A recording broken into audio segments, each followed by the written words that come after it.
Welcome, everybody, to Taking Control, the ADHD podcast. I'm Pete Wright. That there is Nikki Kinzer. Hello, Pete Wright. Hello, everyone. How are you, Nikki Kinzer? I'm doing well. I was just looking at the notes here, and all I see is technology and cap letters and an exclamation mark. So what does that do to you? Does your fear response click in? Yes. Is that your flight response? Actually, what I think is, okay, I'm going to sit and I'm going to listen, and you're going to do the talking. Do you know what? I'm so curious to hear your feedback on this, and let me just tell you where this started. Okay. So it's a digital episode today. Yes. And I guess it was a week ago, Apple Pay was launched. Do you know what this Apple Pay is all about? No. So Apple Pay on the new iPhones, the iPhone 6 and 6 Plus, they have introduced what's called an NFC chip into it. And NFC stands for near field communication.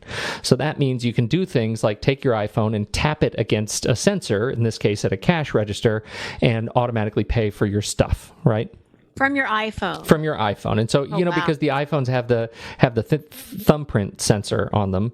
And so you just rest your thumb on the thumbprint sensor and you tap the iPhone on an equipped cash register, and suddenly you've paid for things, right? It's really quite magical. And it's something that, Google Wallet has had for, I think, 2 years now, NFC payments. So it exists here, but, we're really a credit card centric kind of a nation. And so while Asia has had contactless payments for years, we're just kind of getting it. And in 2018 or October 2015, the law is going to change, and a lot of retailers are going to have to upgrade their technology. So we're going to see this roll out over the next years. It's really hot. And I read this post that was just fantastic, and I'm going to put a link to it in the show notes from a fellow who has low vision and mild cerebral palsy, and he was talking about how amazing Apple Pay is because just the technology itself, like there's nothing he has to do to enable accessibility options on this product. He was able to just take out his phone and pay for something without any eye strain, without any fumbling for cards, without any signatures. It just happened. And he said, this is such a boon for people who are dealing with any sort of, of physical or motor challenges. Wow. I just got to thinking, right? I got to thinking about some of the challenges that I have that aren't necessarily physical or motor, but things like, I happen to have a system that's pretty good about my keys. I always know where my keys in my wallet are, but I know there are a lot of people who don't yet have a system or a good rigorous habit around it yet, and so they really struggle with where are my keys, or my gosh, I have to drive around the block 4 times because my garage door, I'm just not sure if I closed it or not. Mm-hmm. There are things around the house that I really struggle with. Mm-hmm. And so enter smart home. Smart home. Yes. Never heard of it. Well, it's a thing that I just invented.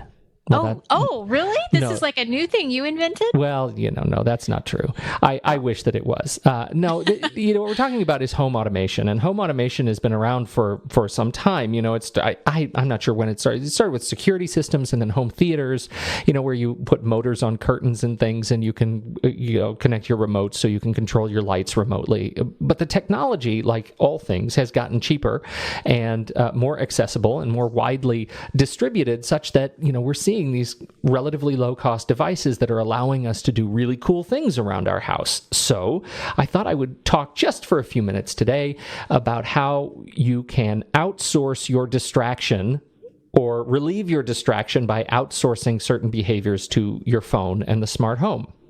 I like it. Me too, right? Very cool. Okay, so let's start with keys, because that's how this started for me, right?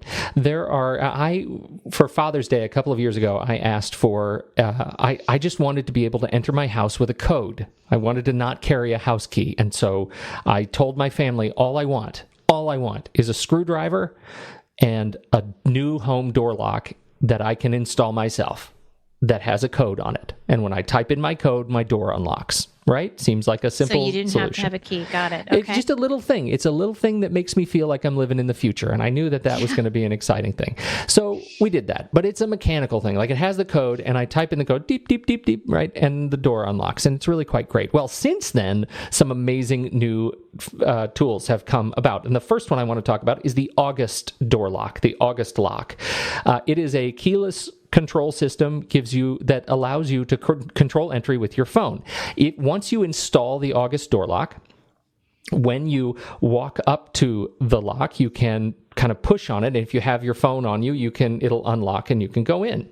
That is crazy to me. I can't even believe this actually exists. Oh, it's bananas. Yeah. Yeah, wow. It's just bananas. But even better than that, and this is a function of many of these systems, when you have the phone, when you have the app on your phone, you can actually assign permission to other people with their phone. You are the just master like giving key them holder. A spare key. Exactly right. And you can do really, really wonderful things. You can give people temporary access to your phone. You send them an invitation and they download the app, and then they suddenly have access to your home. When they get close to your home, the door will open. When they get close to your door, not just walking down the street, but when they get close to the door, you see a log of who has come to your home and how they have locked your door. Did they manually lock the door? Did they lock the door? Did they leave the door unlocked? Do you need to lock the door remotely yourself? You can do that. And so it is a connected door lock, right? Wow. It even has this, they're working on this technology called Everlock, which when you leave your house, if you forget to lock your door, it senses that you've opened the door and left the house, that your phone is no longer there, and it'll lock the door for you, so you don't have to think about it. Oh my gosh, that's crazy. Bananas. Okay, so the second one I want to talk about is the Goji smart lock. Now, the Goji is not quite as polished a website or video experience, but the product itself is really quite beautiful. The Goji lock it's very similar to the August lock, but it has a little LED or a little OLED screen on it that will actually tell you by name, "Welcome, John." It'll document kind of where you are when you walked into your house, whether or not you locked the thing. It's very similar to August, but it's prettier. And its defining feature here, it has a camera in the lock, so it sends you a notification with a picture of who just unlocked your house, so you can see who's in there, and that ends up being pretty cool. Now, both of these things, the August door lock is $249, the Goji is $299, so they're not cheap yet, but they are getting to the point where we can think about if this is a real challenge, maybe $300 isn't too much of an expense to help you wrap your head around these new habits. Yeah, absolutely. There's one more lock, the Kivo lock, and the reason I bring up the Kivo lock is this was a Shark Tank product. I love that show. I knew you did. That's the whole reason I did this, is because this was a Shark Tank thing. So the Kivo was actually purchased by Kwikset, and so we know Kwikset. They're the lock people, right?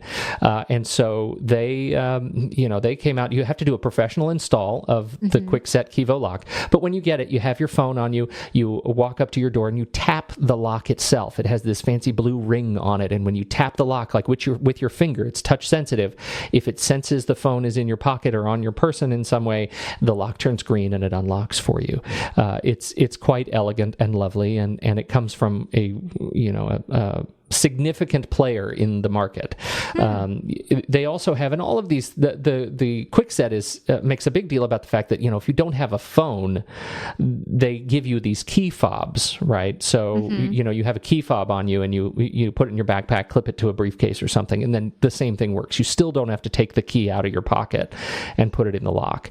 But all of these work with traditional keys as well. You don't, as a backup, if you don't really, if you happen not to change the batteries, they all run on batteries. What are you going to do? Oh, so you still have a traditional key as a backup, yeah. Okay. And that's like ours. I think we've had ours now for 3 years. I think I said 2 years, but we had it for 3 years, and I just changed the battery for the first time on it. So the batteries last a long time. And it gives you a little notification that says, hey, we're low batteries. Put another couple of AA's in there. But the Kivo lock is the only one that you can't install yourself. They require a professional to come out and do that. So So that's a lot. But let's just say that you get kind of excited about getting in and out of your house, and you want to start tracking more stuff around your home, right? That gives us, it takes us to a company like, for example, Withings. Now, Withings, we've known for a while. They've did like connected scales, health sensors, and they've just entered the home market with their home sensors. For $220, you get this Withings Home. It's essentially a camera, kind of an all-in-one sensor. It's a camera that when it detects motion in your house, it'll record a little bit of the video. It'll store the video online. You can download the video. So if you have special moments that occur in the room, they call it the handy home diary. It'll record movement whenever it senses it in the room, and if you miss something happening that a special someone comes in the room, it's like that Folgers commercial, Peter's home for Christmas, and you don't want to miss that hug in the middle of the night. The Withings camera is going to help you do that, help you capture that. But it also has a volatile organic compounds sensor. Right? It built into it. It has a temperature sensor. It has a humidity sensor, and other kind of smart alerts. It sends you these alerts when something in your home isn't going right. If you've had a leak, your humidity goes up. Right? High def camera. It's all Bluetooth to manage it over Bluetooth and Wi-Fi to send you notifications. Very easy to set up. And Withings has been around long enough that we trust the stuff that they do. The other really cool thing is that it's IFTTT connected. We've talked about IFTTT. If this, then that is an online service, right? Where you can say, if this, not that. If the humidity on my Withings sensor registers that it goes up, send me an email and a text message to notify me. Or if the temperature sensor goes up, presumably you can then have another if this, then that, thermostat turn your air conditioning on so your pets don't bake, that kind of a thing. So we'll talk about that in just a minute. So if this, then that, connected to the Withings Home monitor is really fancy. Now, there's another door that we need to talk about briefly, which is for me, it's the garage door. I'm the guy that leaves the house and I drive down the hill and I think, did I close the garage? Ugh. So I turn and I drive around the block, and sure enough, the garage is open. There are a number of garage door automation products, and I have a link in the show notes that's just to smarthome.com. Their selection from Insteon to Exceltronics to Domino. Some of them have the keyless entry system, but they're all will give you the opportunity to have a monitor that says when the cars are gone and you've left, if the garage door doesn't close, if it's not triggered to close automatically for us. And so that is very handy. What is the thing on TV that you see? Is it a home security system?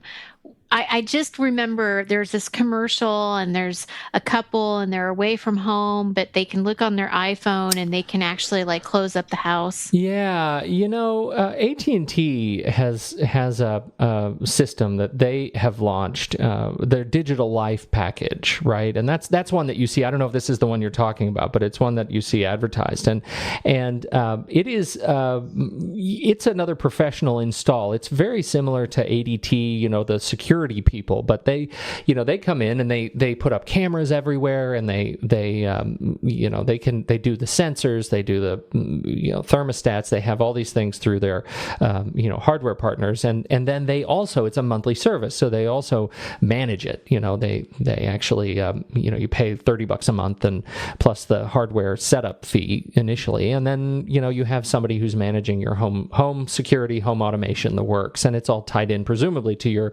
to your digital entertainment package, and so it's all part of one thing. And so it is. They pitch it as this single integrated solution built around our customers' needs, making security and home management easier than ever. So it's a broader, kind of more expansive, dare I say, invasive application in the home. Not quite as do-it-yourself, but if you're on the market for something and want that security, go for it. I have a little bit of a snarky response to it that, we're inviting these people who can't keep a time for a cable install appointment to actually manage the security of my home. I'm a little bit dubious. I haven't heard, yay or nay about how well their system works, but their reputation precedes them in this case. I would snarky Pete. I have to bring it sometimes. I have to bring a little bit of the snark. That's right. Speaking of snark, Nest is another company that you may have heard of. Have you heard of Nest? The Nest thermostat or the Nest smoke detector. So Nest was a fantastic product. It was started by a former Apple product guy, who decided, I want to take the everyday objects in our home that people don't think about that often, and I want to make them good enough, nice enough, smart enough that we do think about them. And he started with the thermostat. So he created the Nest Learning Thermostat. And the Nest thermostat is really fascinating. The idea is you turn it on, you plug it into your house, right? You put it on the wall, and it's got this beautiful sort of glowing screen, and you set the temperature however you want it for whatever time of day. And over the course of a few days, it learns your habits, right? It learns your, where you like the temperature based on time of day, time of year, etc. And it will begin to set the temperature in your house accordingly without you having to intervene. Cool. You can also manage it, obviously, on your phone. So you can be sitting in bed and you're like, oh, it's cold, or I want the heat to turn on a little bit earlier tomorrow morning when I wake up. You can log into your thermostat and you can actually control it that way. They have recently launched a smoke detector as well, and it is a smart smoke detector that actually monitors other functions in the house. And so there's some great options around the Nest. They actually call it, it's not the smoke detector, it's the Nest Protect, and it it's designed to give you word about not just smoke, but it's a carbon monoxide detector too. Do you have one of those in your house? Yes, we do. Yeah, so it would help replace that. You can put them in your kids' room, that kind of a thing. It also has an alert light. It also starts screaming at you, there's smoke in the living room. So it's really very fancy, and I have heard some positive things about this. Nest was recently purchased for, I think $3 billion. So between $2 and $3 billion by Google. So that speaks, I think, to the interest in this home automation market. Google is certainly interested in this. So that's it's going to be an interesting market. And Nest, I think, given their design philosophy, it really is quite beautiful. It will be interesting to see how it works. That when you get these two things together, for example, when you get the Nest thermostat and the Nest Protect, they work together. They're on the same network. So if, for example, carbon monoxide is detected by the Nest Protect, your thermostat automatically turns off any gas furnace that you have in the home, and so they tend to they've thought of a lot of things. A lot of little details here that make for an interesting product. So that's Nest. Okay, two more to talk about. The Belkin Wemo. This goes, now we're getting back into some DIY stuff, right? The Wemo is from the company's Belkin. We've known Belkin for a long time. They're an independent manufacturer of peripherals, and they have put together these. It's sort of a plug-in model. So you buy these switches, right? These little outlets, and you plug them into your outlet, and then you plug a lamp into a Wemo outlet in your living room, and then that lamp shows up on your phone, so you can turn the lights on and off, right? Oh, that's so cool. So anything that you buy one of these little Wemo plugs for, your in-window air conditioning, lights, you name it. If you plug it into a wall, you can control it with the Wemo automation system app. They also have light switches you can install in the walls that are then make your room lighting accessible from your phone, etc. So you can control all those things from your phone. They actually also have an LED system, so you can get Wemo light bulbs, and then those light bulbs are connected, and so you can control all your individual light bulbs through Wemo. There are other systems like that. The Sonos or the Hue system from Philips is another system like that, where these LED bulbs have multiple colors, so you can actually change the hue of your room, depending From on your the phone. mood. Yeah, from your phone. So anyway, that's the Wemo, and it is the easy. Wait, honey, just a second. Let me get my phone out to get candlelight. Exactly. I gotta set the mood and the music, and suddenly you spend all your time on your phone. No kidding. They actually have a crock pot slow cooker that is connected with Wemo. So, and you think it's really kind of silly, but then, it's a slow cooker. And if you're stuck at work, you can log into your crock pot from your phone on the highway and start it or turn it off or whatever. Yeah. Wow. So it's kind of smart. The last one, once again, is the one I was originally most excited about, which is from SmartThings. SmartThings, I think, has the most robust set of plugins. It's very similar to the Wemo in that you end up first buying a hub for $99, and then you get whatever you want to control. You get a gadget that controls it, right? So, you start with your hub, and you can work with, lights. You can work with motion. You can work with moisture. For example, they have motion sensors, moisture sensors, open closed sensors for windows. They have temperature and humidity sensors, smart power outlets. They have, this is an interesting one, the Smart Sense Presence connector. It's a little fob that you attach to a backpack or a pet's collar, and it will tell you where that your pet has just come home or your kid has just arrived home.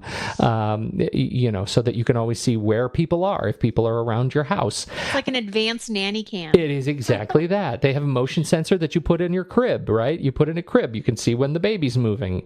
But this is also an open system, and so you have other manufacturers like GE, Aeon Labs. These are other companies that are making SmartThings compatible devices. Even Kwikset, the maker of the Kivo lock, has a SmartThings compatible lock as well. So there are a lot of things to look at. The thing that makes me not as excited, it was just recently bought for a lot of money by Samsung. Actually, not as much as Google paid for Nest, but I think it's only $200 million or something a couple of years ago. But, Samsung, it's a company I don't trust. And so I worry a little bit that this SmartThings, which I quite like, may have sold out a little bit. But their devices, if you're looking for an easy and relatively cost-effective way to get in to home automation, the SmartThings might be a great entry point. For example, like each sensor is, roughly $50. The presence sensor is $31 each. So, you pick and choose. You kind of have a menu of things that help you automate your house. Mm-hmm. And that's and I think that's it. I think just be ready for this. The market is really about to explode with Google buying Nest. Apple, we talked about Apple Pay, but this is really enabled by what they've released as HomeKit for developers. So developers will be able to add smarts to their devices that work directly with Apple's touch-sensitive NFC system. Samsung, ADT, AT&T, all these are huge companies that are pouring a lot of money into automating the home, and all of that will just, I think, make it even easier for us to outsource our distraction or resolve our distractions by outsourcing some of these lower level things, like where are my keys? Where are your keys? Add a little presence sensor to your keys and you've got them. And what's my cat doing right now? Exactly. Haven't you always wanted to know on your phone what your cat is doing right now? Right now. Good stuff, Pete. Thank you very much. Well, you're welcome very much. This was good fun. Which one are you going to rush out and get right now? Oh, I don't know. I'm going to start with SmartThings. All right, fair enough. I want to hear a report. Although I also kind of like the August door lock too, because that would be really handy. It is really handy. That one's the thing I was most excited about, was this automated door lock. It's really fancy. I think it might be time to upgrade ours. Yeah. We should get a report on your husband's phone, shouldn't we? It's still sitting in rice. Okay, so he did this. He got in a hot tub with the phone in his pocket. Is that right? Is that how the story went? Yes. I don't mean to out him on the show, but I have to. Yeah, we're outing him. He's not going to be real happy about that. No, I don't think he listens to the show, so I think it's okay. Yeah, we were all in the hot tub, the four of us, and all of a sudden he just gets out really fast. I'll bet he did. I'll bet he did. He doesn't say anything. He just gets out. And I'm like, okay, so I guess you're done. And he's like, yeah, my phone is in my pocket. and my son, Jaden, no, you're kidding. You're not. No. And he's like, no, I'm not kidding. I'm very serious. And Jaden kept saying, no, you're kidding. And Brad's like, no, I'm very serious. And he like left. And then they're trying to find rice. And apparently I didn't have a lot of rice left. And so